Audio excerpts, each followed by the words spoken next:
Alright buddy, I'm going to do my best to do a quick little video here for you. So I'm going to use this 24-inch bar. It's got a 3/8 full chisel, full skip chain on it. The chain's no good anyway. The last log I was cutting with wood that my uncle brought here, go figure, the last block had a nail in it. I could probably save this chain, but in my opinion there's only about 50% of the teeth left on it, and I don't want to waste the time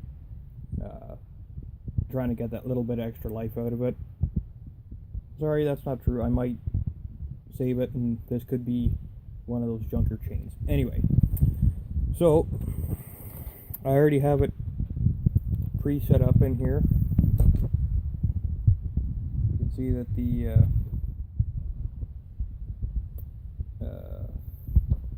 tooth is already sitting in place where it should be.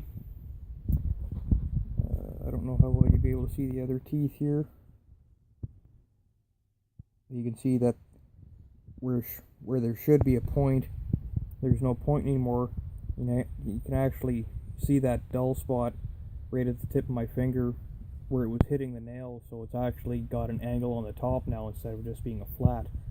So what I did is I went ahead on the tooth I already started and I filed that top angle off completely. So all I did was, with adjusting my height for where the file sits, I just went up higher than what it's supposed to be, and I literally just kept filing all the way back until I couldn't see any more of an edge on the top. So now that that's done, I don't know how well you'll be able to see this. So now I have no swoop in the tooth at all. It's a flat block right now. So we're going to change that. So right now I have the same degrees on my filing device as what you have yours set at. So right now, when you're standing over your filing device, I'm 30 degrees going into the tooth, the way that they don't want you to file it, and I'm also 10 degrees going down. So, and just in case you're wondering why 30 degrees going into the tooth, the reason why we go this way instead of the way they want you to is, if you're filing the other way and you're drawing your file towards yourself, what's going to happen is you're actually going to create a burr on the outside of the tooth, and that's actually going to affect your cutting quite a bit. So when we actually file into the tooth, there's no possible way that we're going to be able, there's no way that we're going to have a burr outside here, and it does not create a burr on the other side. So I'm going to put the phone down beside here, and I hope you're going to be able to see what I'm doing here, but I'll still continue to talk while I'm filing this. But this is how, like I said, my grandfather's done it, how my father's done it. This is how I do it. There might be a better way out there. If there is, personally, I'm not interested. I like the way I do it. I love the results. So let's see what I can do here. So I made sure to check the file I'm using on my filing device, and it's the same as the ones you have. It is 3/16. See if I can zoom in here for you, not drop the phone. So I am using 3/16, just like you are. Same chain you're using. the 3/8 full chisel. So okay, so yeah, so like I was saying, I've already gone ahead and I've filed off that top edge from where the nail hit, so it's gone now. So what we're gonna do is we're gonna have to drop down pretty much right to the bottom. Yeah, I'm bottomed out all the way on my height adjuster, so I'm right in behind the back of the raker, but I have a gap in between the rake and the file and the tooth and the file. So I'm dropping all the way down. Now I'm not dropping a lot, I'm literally just dropping enough right there that there's no more slop in this file. So what I'm going to do, very light passes. You do not have to put a lot of pressure into this. You're gonna let the file do the work. If you put a lot of grunt into this, one, you will sharpen the chain quickly, but you will actually reduce the life of the file dramatically, and then you'll have to rotate it quarter turn. And if you keep doing that same process, you're gonna run into the same problem. You're gonna go through files like crazy. So yeah, not a lot of pressure, no effort to it at all. We're gonna check that.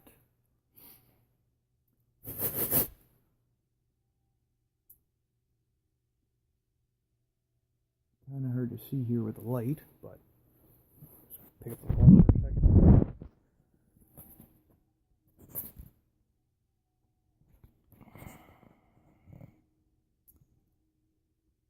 Now you can see we've started to make a new hook in this tooth here. So that's the first step for that. Hopefully the phone will zoom in for you. There we go. Yeah, now you can see a new hook has started. I should go more, but just for this video, this is just how I'm going to do it for you so you can see personally. Have that there. Zoom back in on that tooth for you. Okay, so now that we've got that part done, we are going to just ever so slightly lift back up on the height adjustment. We're just going to go up just a few thousandths of an inch, very little. We're going to go back to filing again.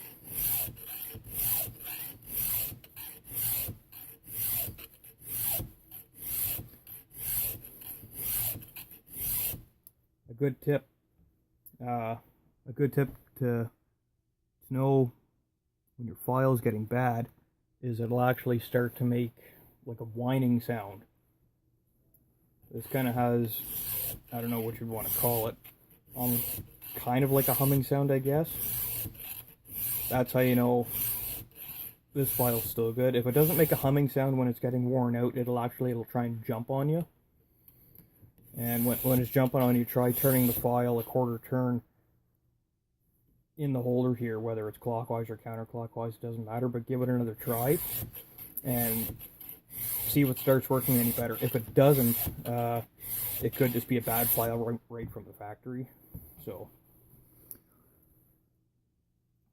yeah, just a couple passes, very lightly. Don't have to put a lot of force into it, like I was saying.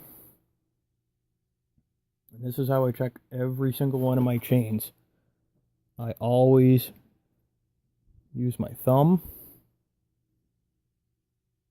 Actually, you can even see in the video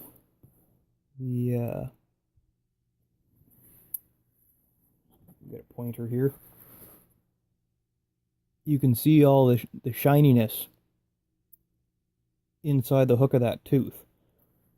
Now, it was hard to show you in the video because my phone wouldn't focus right, but when I originally had filed the face of this tooth completely flat and I started making a hook in it again, after I did that and I just lifted up on the height adjustment and started filing, and then I stopped, I checked it, you could actually see that there was still a flat spot right at the top, right in the middle of my fingernail there. You could just see it. So I barely adjusted the height a little more, so I raised the file up just a hair, and I got rid of that with a few more swipes. So I'll do a few more here. It's not necessary, but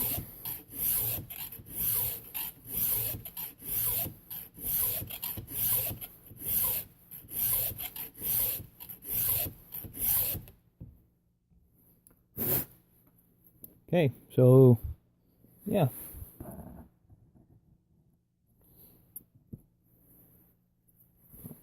Get my flashlight here, maybe that'll help see. Might make it worse for you, I'm not sure. There we go. That you can see all the shine in here. And right there, that's the underside of the tooth that I was trying to explain. How it has the nice edge. Now, it doesn't mean jack shit down below here. Yes, it does have a bit of an edge. This raker's right in the way, so it's not going to cut anything. All your cutting ability is the bottom edge right here. That is the key.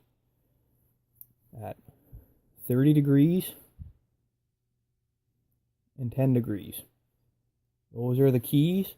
You can do 30 and 10, 35 and 10. 30 and 10 I've had the best results with.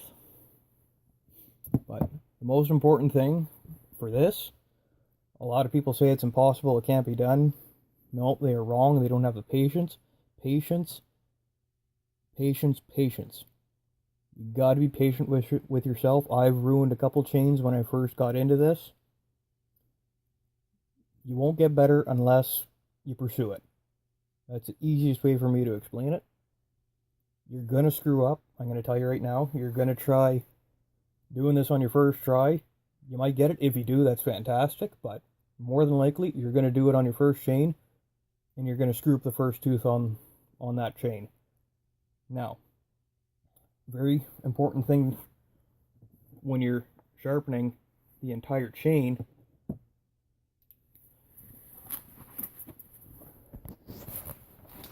when you do all this, you're sharpening every single tooth, you have to make absolutely sure that every single tooth on the left side and the right side is the exact same length, or extremely close. Because if you have one side that's too long and one side that's too short, you're going to end up sweeping your cut.